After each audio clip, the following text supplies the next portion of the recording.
Hello, everyone, and welcome to day 11 of this 30-day Authentic Life Challenge. I am Tanya E, and today we are having a conversation about prayer.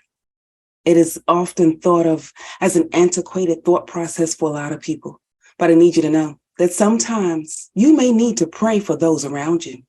Remember, taking the time to pray for my neighbors was something that I ended up doing at one point in my life. As I stood in the window and looked out at the homes of my neighbors, I didn't know their situation and I didn't need to know it.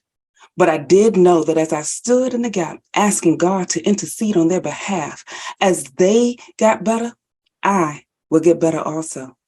I shared with y'all earlier that it is in community that we are our best.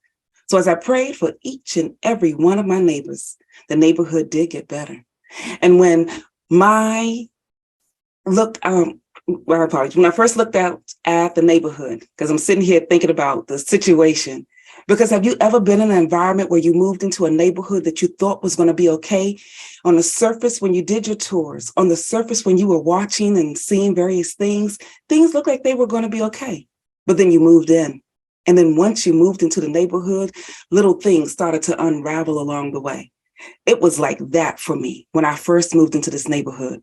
The two houses that were across from me, I had no clue they sold drugs, and the police were aware of it. So in my mind, if you are aware, then you must be doing something to make this a better situation. They weren't. One of the neighbors that I had later, a little further down the street on the same side that I was living on, you could hear him screaming and yelling at his wife every night he got drunk. You knew the days that he was drinking because they took their fight outside in the street so that you can hear the disruption just get louder and worse. And then there were the teenagers that hung out on the corner. They weren't always disruptive, but sometimes it caused a ruckus that was really unnecessary. You see, it was in my personal prayer for the home that I asked God for. That answered prayer landed me in that neighborhood. And so I knew I was where I was supposed to be. Sometimes when you are in situations that don't really look like they're working out to your good, if you know that you prayed and the prayer has been answered, when you find yourself in the middle of chaos, recognize it's okay. There's a reason for you to be there. And it was then that I discovered that God blesses you so that you can be a blessing to those around you. And it often starts with you just saying a prayer for them.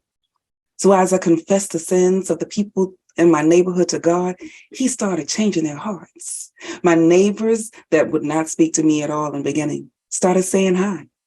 And the children that used to leave trash on the front of my property, because before I bought it, it was vacant. So they got used to hanging out there and just leaving their trash.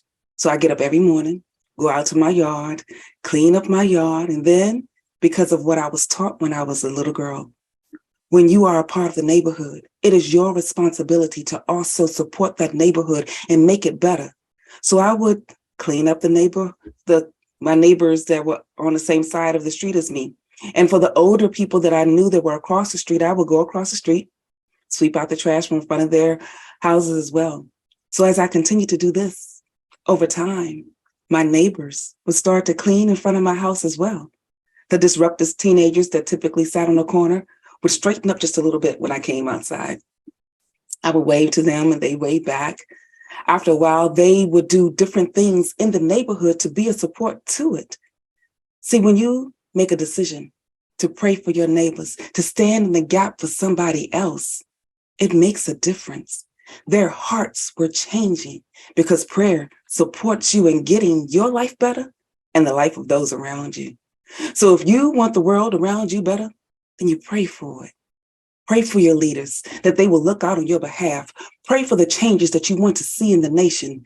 And prayer, it's not hard. People try to make it to be some great big old thing that is out in the universe, but prayer is simply having a conversation with God. Tell God what you need. Tell God what you desire. Tell God what you're worried about. Because it is often those worries that we hide in the middle of our souls that we don't let anybody know. You can talk to God about it. And when you make that decision, as you pray, God will give you insight on principles, patterns, and promises that are available to you for this time, for that moment, for the situation that's been hanging you up. Now, I want to give you a little bit of idea about prayer because it's not some passive activity. It is often the preamble to action.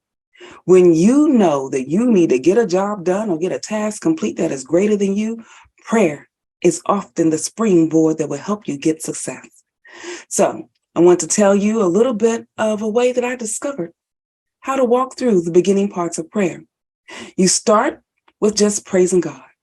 Just tell God how amazing He is. He created everything that there is. So you can always look around and find something to give Him great praise. Next, thank God for what He's already done. See, everything that we possess, all the material things that we want and we feel that we own, God created. So thank Him for it. You may not be where you really want to be at this time, but thank God for it anyway. And here's the next level note. Thank God in advance for taking care of the situation already. I realize that you may still be sitting in the middle of it, that you may not be able to see your way out of it. But if you thank God in advance for your breakthrough, it gives you assurance that it's going to happen. And then afterwards, tell God a specific request. What exactly do you need? It's the specifics that give you the insight that the prayer has been answered. Because if you have been asking for a car, a black on black Challenger is a thought process, because that's something I heard somebody saying they wanted to pray about. Then it's that prayer that gets answered if somebody walks up to you and give you a little Matchbox replica. The prayer was answered. You got your car. So be specific. Be specific about your request so that you know that it got answered. And finally, be committed to spending time with God. See, when you are committed to the moment that you set aside to God with prayer, then it is in there that you gain extra insight. Because prayer is also the opportunity for you to get encouraged to pray on a deeper level. And if you want to know more about how to do that, join me on Zoom. You can see that I'm moving a little bit back and forth because there are people that are here that are joining us. And we are going to go deeper into this discussion so that we can see how to get the breakthrough.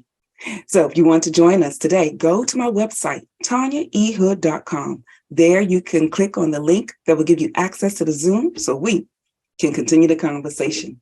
In the meantime, this is Tanya E. Hood, walking in my purpose. And I want you to do the same.